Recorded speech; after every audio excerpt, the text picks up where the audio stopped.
Hi, welcome back to Stories at Work, a series where I tell real stories from across the world that you can use in business. Let's start today's story.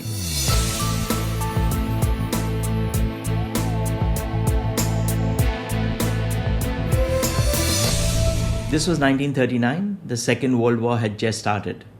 The Axis power, made up of Germany, Italy, and Japan, were gaining an upper hand over the Allied powers made of UK, US, and the Soviet Union.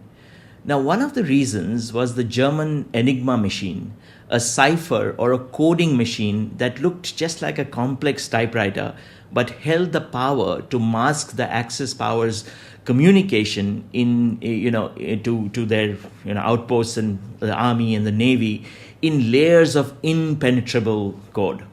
The biggest issue was the Battle of the Atlantic. At this time, the UK was extremely reliant on imports from the US and Canada to keep the population going and fighting, food and ammunition. However, the German submarines were forming blockades and stopping these supplies from getting through. The encrypted Enigma code provided a cloak of invisibility over the German military plans in the Atlantic, sinking many a ship carrying vital imports of food and ammunition. In the early 1930s, a group of mathematicians in Poland had managed to break the Enigma code, but it was still a very cumbersome manual process. When the war began in 1939, the Poles handed over their information and the code-breaking machine that they called Bomba to the British intelligence. This is where enter Alan Turing, a British mathematician.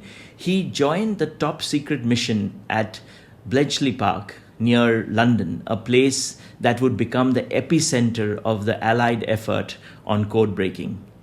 The Bomba worked on brute force, but as the Enigma grew in complexity, one needed more and more Bombas to try and break the code.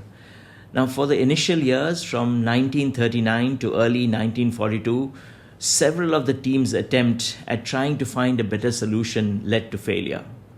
Then in mid-1942, Turing and his team created the Bombi, a machine that mirrored the Enigma's complexity. It wasn't about brute force. It was a battle of intellect and strategy. Turing understood that to defeat that machine, one had to think like that machine. His approach combined technology innovation with insightful guesses. What he did was he started looking for repeated phrases like the weather report or Hail Hitler in encrypted messages. And then he worked backwards. Now, using these educated guesses, Turing actually created something called the Ein catalog. Now, Ein was again an often used German word. It's the word for one. Now, the Ein's catalog, which tried to take German words and decode them, and the code-breaking methods developed by Turing and his team turned Bletchley Park into a code-breaking factory, translating as many as 84,000 Enigma messages in a month. Turing's work was a blend of logic, mathematics, and intuition. It was a mental chess game where each deciphered message was a victory and a step closer to undermining the enemy. Now, the breaking of the U-boat Enigma in particular was pivotal.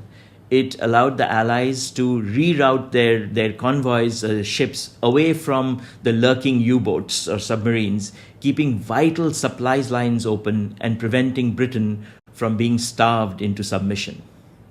It's estimated that their work shortened the war by as much as 2 to 4 years, potentially saving millions of lives. What a story. For those interested in understanding more, you should read Alan Turing, The Enigma by Andrew Hodges. This is perhaps the most comprehensive biography of Alan Turing. This book was also the basis of the 2014 film, The Imitation Game, starring Benedict Cumberbatch, and is available in India on Prime Video. Now, where in business can you use this story? In multiple places, actually. It is a great example of persistence and perseverance. The initial attempts for months, actually years, yielded no results because unlike usual code breaking, brute force didn't work. But Turing and his team never gave up. During their initial 3 years of attempts, thousands of soldiers had died.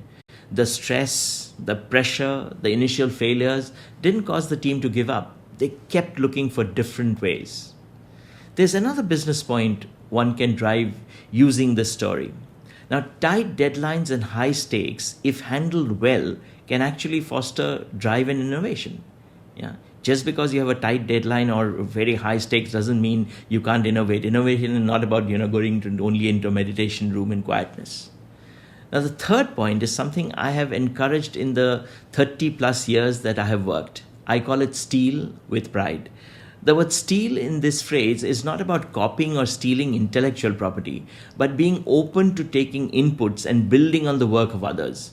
Turing and team didn't scoff at the Polish machine's failure and start from scratch. They built on it. We often suffer from this not invented here syndrome.